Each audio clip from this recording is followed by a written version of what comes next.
engineers so unemployable? Is it a problem with the corporate sector or is it a problem with the engineers? I didn't even let you drink your water.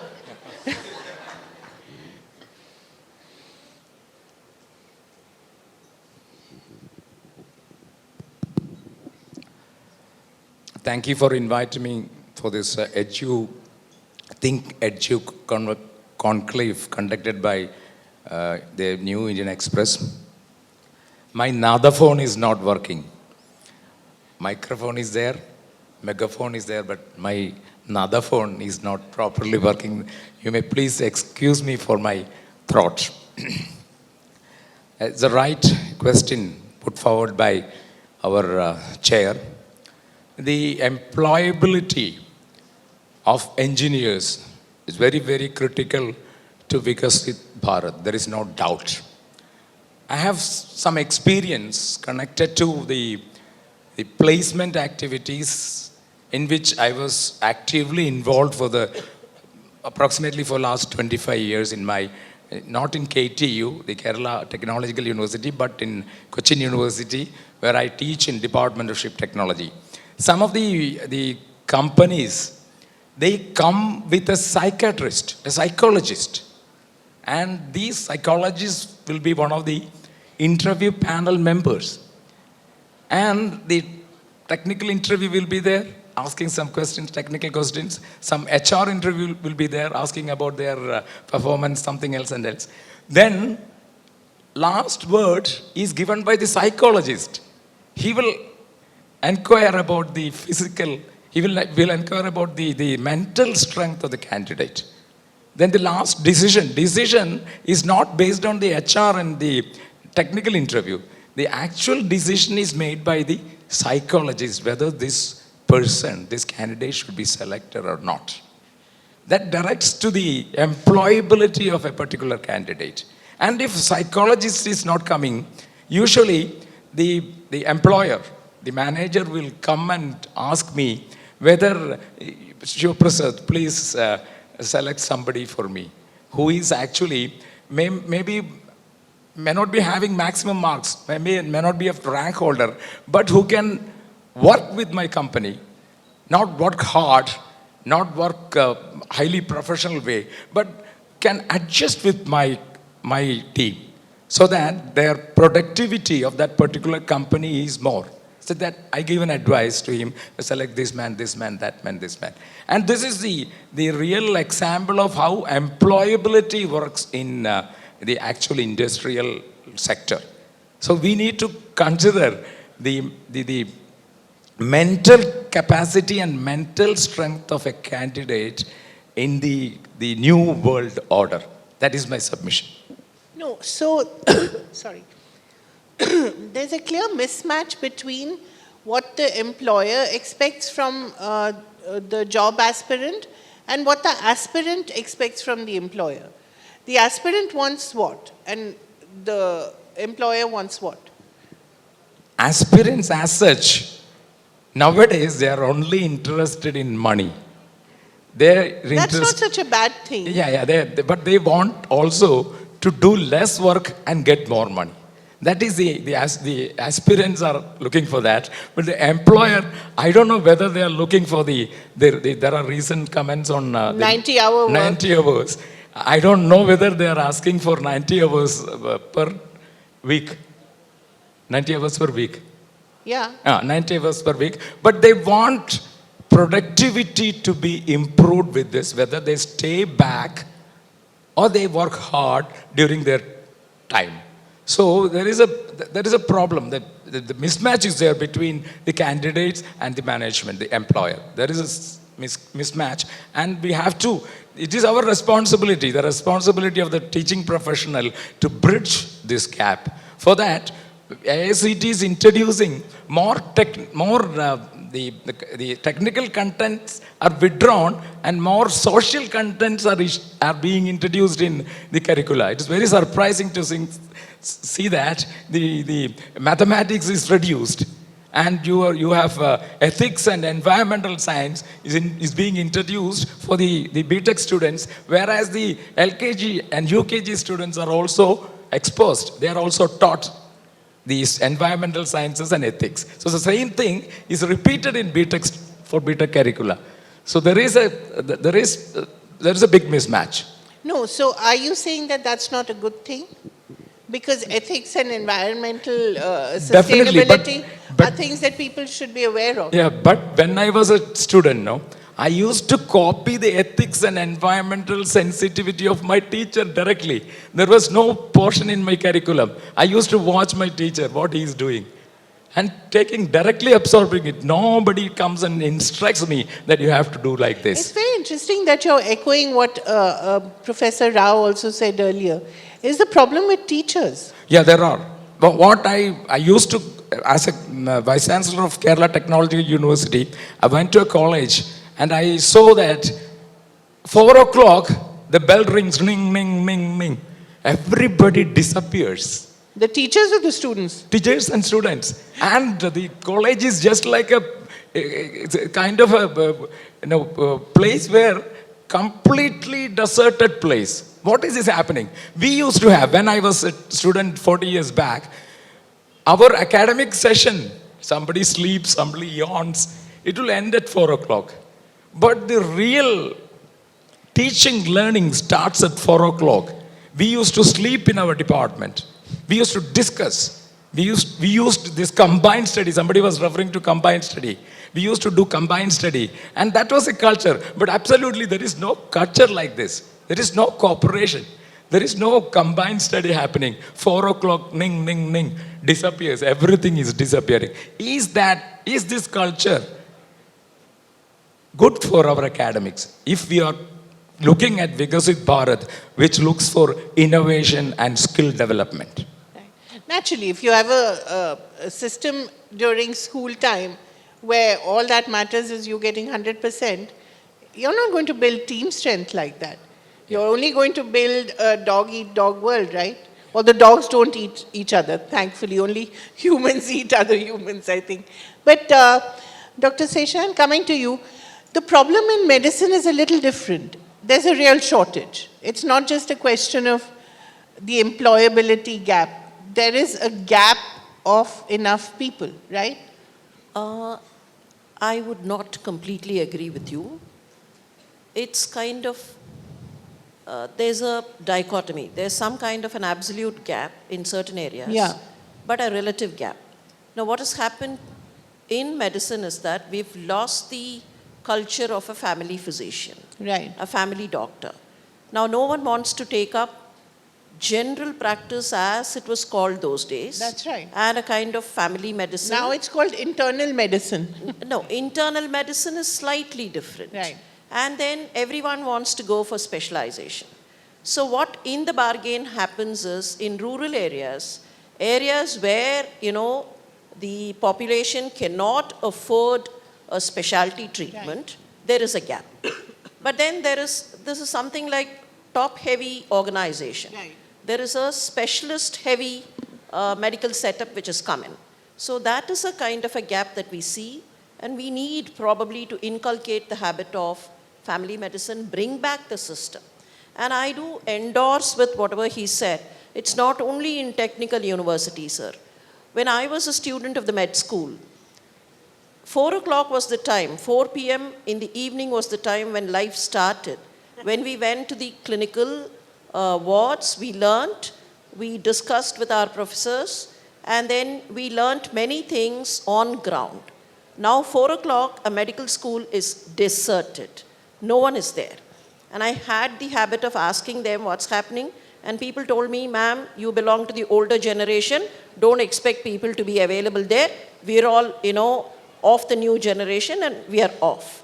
So this is a kind of a scenario which is changing, fast changing. And I think we probably will have to inculcate the practical, experiential learning in all technical and professional establishments. I suppose the NEP 2020 talks about it. To say, but it talks about it. Yeah, but experiential learning is a must. It's not something new that can be thrust. Experiential learning is wherein you learn, be with the professor. I'll not be able to operate if I don't stay in the operation theater, watch your seniors. And keep practicing it. They do watch now. We do have system where they watch. Probably some of these internships is where they watch, observe. But then do they have a hands-on? That is a question. So that kind of a scenario will not be for development, and that needs to be changed. So how does one do that? Maybe the numbers are too large. You know, on one side, we need more doctors. But then And nurses. yeah, but then please tell me, if I have 250 students in one class, and then I talk to them, I don't even get to see the face of the last candidate, and he does not get to see me. And how do we bridge the gap? So probably, of course, micro discussions, short group discussions, all these are coming in. But I think these will have to be exponentially increased, but then finding ways to increase will be difficult, but that has to be done. But what about the idea of upgrading the district hospitals and making them teaching in hospital centers? Yeah, the district hospitals have been upgraded, but then to what extent? You cannot have 30 doctors or 30 interns on a single patient. So it probably is required that we may have to get them to the rural setup to work, and maybe have more upgradation of the smaller hospitals, and more emphasis on general medicine and family medicine than specialty training. Right. Now, specialty training will come in if you have basics. What I find now is the basics are lacking. If the basics are there, then probably, getting trained on specialty is not a difficulty at all. That one can do very easily. So the emphasis will have to be on the basic learning skills. Right. Can I add to some of her words? It's actually, we call it as internship in engineering. And our department was fortunate to have internship for the last 50 years, because you cannot create any part of a ship inside the campus. It will be too costly, voluminous. Right. So we used to go to the industries, the shipyards all over India. In the last year? No, all throughout, because our workshops were conducted in shipyards. Okay. Because we could not make any ship model inside, which is too costly and voluminous. Right. So nobody is to sponsor. So we used to go to many shipyards for internship.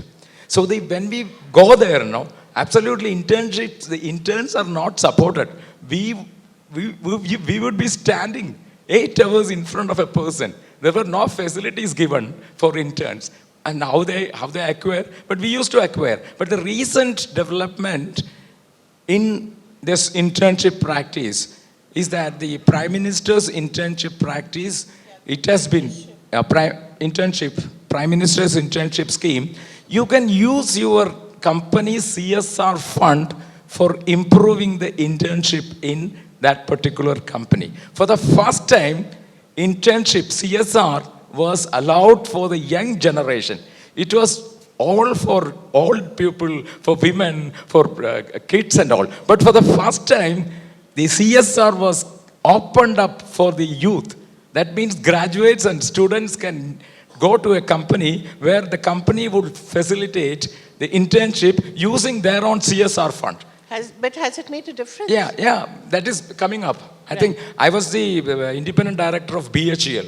This time, the decision by BHEL on CSR was keep everything out. Take this internship, bring graduates and students inside, provide them with the goods facility so that they can learn and they can improve their skills. That is a great fortune that we are going to have in this. I think this year that will be implemented. Right. So you expect to see a change there? Yeah, definitely, because we, as an intern, we were struggling, no accommodation, no space, no food. For 2 months, we had to stay in Mumbai, Calcutta, Chennai and all. The situation is going to change because CSR funds, if they can use it for constructing a building for interns and also providing something, there is I think some internship amount also given by the government. So definitely, I would like, Madam, to ask for the internship in medical colleges also. Why not? I would Only like, there, in that case, it would be going to the no, villages. no, there's some difference. Like internship is there now in medicine, but this is into larger hospitals or in the teaching hospitals. The internship training as part of their rotatory internship in the primary health centers is not that much. It's just about 1 month or maximum of 3 months, 1.5 months here, 1.5 months there. That needs to be increased. But then you have the problem that if you increase the training in the primary health center or on ground reality, the total duration of the internship could increase. There again, you'll have a lot of hue and cry from the internees, from the students, from the population that handles the student, that this will become a longer course or a longer duration. So I remember when we did MBBS, it was for 5.5 years. And then it became 4.5. 4.5. 5.5 plus 1 year. Right. Now this is 4.5 plus 1 year. So they shouldn't complain so much, no? They should not. But what is the difficulty is they have no ground reality training. See, handling a patient alone is something different from handling a patient under supervision with all professors around, with all specialists around. You go to the ground reality, you go to a particular village, that's going to be different. I think that should come in. Didn't COVID teach us anything in terms of healthcare? Didn't it teach us anything? That, this is what we need, these are the huge gaps staring at us in our faces. These are gaps, but then the practicality is that no one wants to increase the duration. The pressure is from probably that side. And I remember some time ago, some years ago, the medical students kind of, protested because they're not able to get a job after 5.5 years when their engineering counterparts are able to earn after 4.5 years. Yeah. So somewhere down the line, And then the pay gap as well. Yeah, this has to be emphasized. There cannot be a comparison. Okay, you have made a choice to become a doctor. You may have to put in that number of years. And you knew it when you went in. When you chose, you knew. Yeah. So I think parents, students, everybody in that sector will have to understand that this is different. This is completely different. Okay, you call yourself a technically qualified person, you call yourself a professional or whatever. But then if you need to put in this number of years, it has to be there. Only then somebody gets trained. Right. Otherwise, dealing with human lives, it's something different from dealing with machines. Yeah. I can afford to break a machine, but then I cannot afford to lose a patient, especially early in my career. Right. So all these things matter. So what does one do? What's the solution? What does one do about the employability gap here? How does one teach people at the age of 21 things that they should have, or 18 things that they should have learned when they were 10 or 8 or 6? If you go, What do you do? Yeah, if you go to Japan, the students they always gather with a professor or an assistant professor. Wherever he goes, the student will accompany. He is going to jump into a river, the students will jump. That type of the teacher-student relationship. But they have their own problems, yes, but this might be a good thing to follow. Yeah, good things to be followed. So teachers should involved in more industrial activities, take up industrial problems, and involve the students to solve for him. So he can probably, just like a professor, medical professor, asking them to watch this operational procedure, this particular technical professor should take up consultancy and give it to the students and involve them and teach them not only in the classrooms but in the consultancy room also. These students should be exposed. So that is a big, that will definitely, it will change the scenario. One last thing I'd like to ask you. In fact, I think this whole idea of the family physician is a wonderful one, and we really are running short. How can we fix this? De-emphasize specialty training. Don't call it super specialty. These are subspecialties.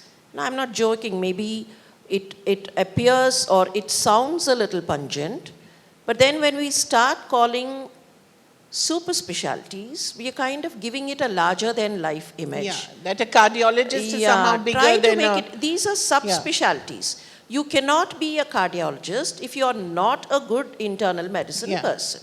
So the emphasis, and one major thing which I think would cover whatever both of us are trying to say, build on the mental resilience of the younger generation.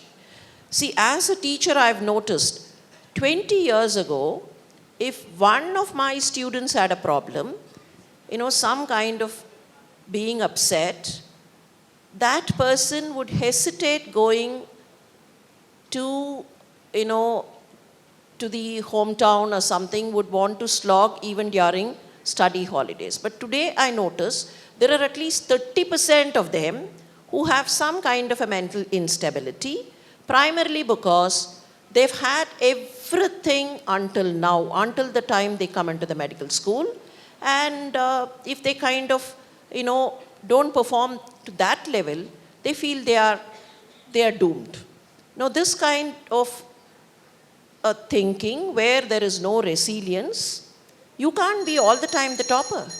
And when you have all the toppers, 250 of you are toppers, and there'll still be someone who will go down the rungs. So this resilience will have to be built up, and that has to be done probably at the school level and not at the higher level. 18 or 21.